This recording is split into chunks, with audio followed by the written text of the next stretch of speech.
And Joe's done a very good job at communicating a lot of things, and even the video that he made in response to obviously the state of the game, which wasn't very well received. His video was very impressive, especially for developers who aren't content creators, who aren't public speakers. It's a lot harder than it seems to speak to a camera and speak concisely and to raise good points and address millions of furious, angry gamers. It's a very, very difficult job, and he did and has been doing a very good job at communicating. But obviously, the downside of that is you become the lightning rod, and if anyone's complaints.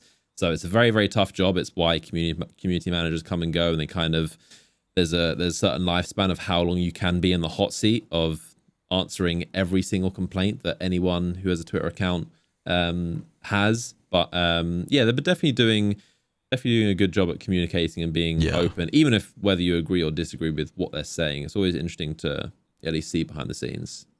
I think if I might speak to the whole side of Joe Blackburn really quickly, this is going to sound like a bit of an odd tangent, but I worry for him.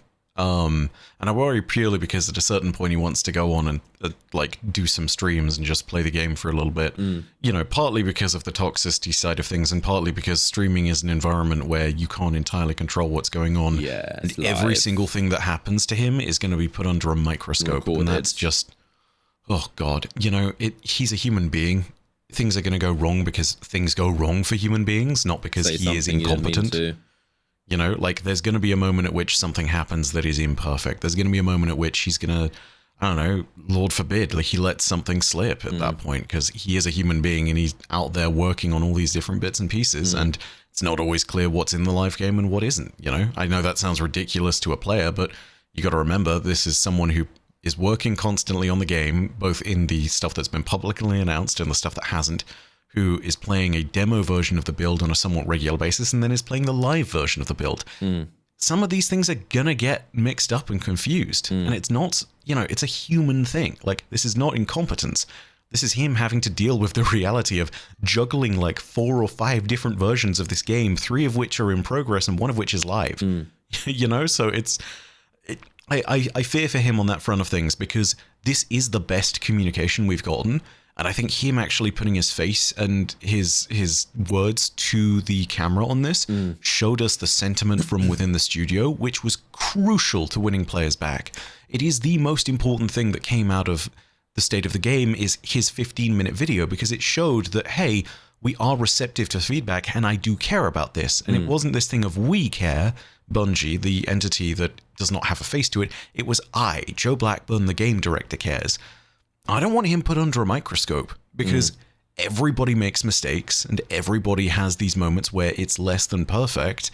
And if you are in that place where you don't know everything about the game to the same level of depth as some of your core PvE or PvP players, you're going to come across as ignorant, when the reality is, no, we are hyper-focused on these things. And he's an overarching game dev that has to look at the whole field. You know, he can't know the in-depth knowledge of stuff to do with how weapons function down to the T. You know, he is not as knowledgeable about weapons as Cool Guy is. Let's give an example of that, right? And that's because Cool Guy understands how the recoil pattern of things works according to the number that's shown on the recoil direction thing.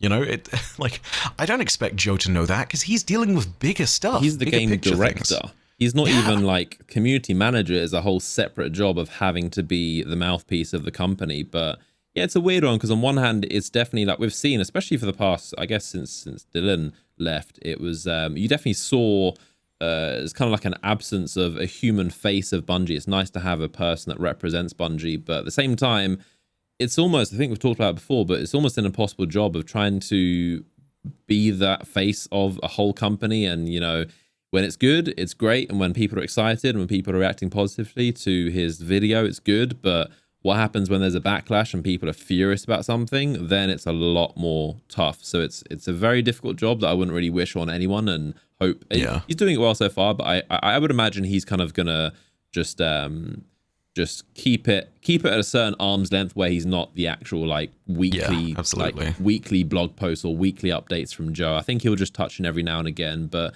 like I said, his job is game director. His job isn't community manager or content creator. Like, his job isn't to make these YouTube videos and speak to communities. He's going above and beyond doing that, which is impressive, I think. I'm going to go ahead and say this now because I think I have a platform in this particular place, and I want to make sure that I make use of it now. If you are a player and you are looking at this video and you are listening to all of it, I want you all to remember this most crucial part to it. When you sit down and you think about anything that Joe Blackburn says and anything that comes around when it actually happens, he is one of the best avenues of communication we've gotten in years. And we want to keep that. Yeah, we as a community don't mess it up. I knew you were going to say that. I had a feeling. It's you know, I'd be remiss. Yeah, I'd be remiss to say it because here's the thing, right? This is the fine line that I think we always talk about, but it's so hard sometimes for people to come across and actually do anything about, right? There is a difference between critique and being harsh and being an arse about things. And I would know because I failed at trying to find where that line is on a regular basis, right? I still personally feel, and let me give you an idea of sentiment, right? When Lightfall came out, I gave my massive critique video and that hit 12 on trending across all of YouTube. That is the most dubious honor I've had in more recent years. And the reason for that is because whilst players generally, and I will go ahead and say some developers sat there and said it was valuable feedback, equally, there were some players and some people in the industry who sat there and said that I was being rather insulting. And you know what? On reflection, after I'd calmed down from everything, even though there were no expletives, even though it was one of those things where I felt like I delivered concise feedback, I agree. I don't think I was respectful enough when I did that. And even just voicing that idea that I wasn't necessarily as respectful as I could be, that got backlash from players. The idea that I should have been more respectful got backlash. And so I need everybody to understand we can't exist in that words are hard. We can't exist in that kind of ecosystem of communication and still expect people like Joe Blackburn to come forward and be like, hey, this is what we're going to do. We've seen this feedback. This is how we're going to answer it. We just can't expect that level of feedback. We can't expect that level of interactivity. And you know why? Because people are human. Yeah. You know, I sat there and I didn't call anyone at Bungie any names to the best of my remembrance when it comes to that video. But my tone throughout it was aggressive and it was, you know, it was consistently angry because I was disappointed, right? I wasn't pulling an angry Joe and screaming at the screen, but, you know, it doesn't help get any of the feedback points that I made across. It's one of these things where if we phrase this correctly, it serves everything. And we always must critique. But we should really worry about the way that it presents itself. Because you sitting there and then saying, wow, I can't believe you made this idiotic decision, Joe Blackburn, for one, is not actionable feedback. That's not feedback at all. That's not critique. That's just you insulting someone. But when it comes to actually giving feedback, we need to make sure that we're pinpoint clear about what it is, you know? Which is why I'm really looking at the PvP community right now, because there are a bunch of people who have been giving feedback lately because Bungie's asked for it. You know, this is our prime moment where we can sit there and help improve the dialogue from our end. If we give them concise, actionable feedback, as I know a lot of good PvP content creators have been doing recently, then we can actually help to ensure that this dialogue that we've got and that's really good for us stays around. You know, so that's all I'd say. We've got to change the way that we talk to developers. Yeah. Like, not just in this community, but across the entire industry. But yeah, it's got to be better than what we're doing right now. Yeah, it's always something it's just going to be tough with when it comes to the internet. When you have millions of people that all care about something that can rally, there's always the potential for toxicity. And it happens in anything. If you know, followers of a musician or, you know, a film, or like, you know, if it's a TV show that the writer, that people don't agree with the direction the writers have taken, it's always going to be the case of just, you definitely see the worst of it online.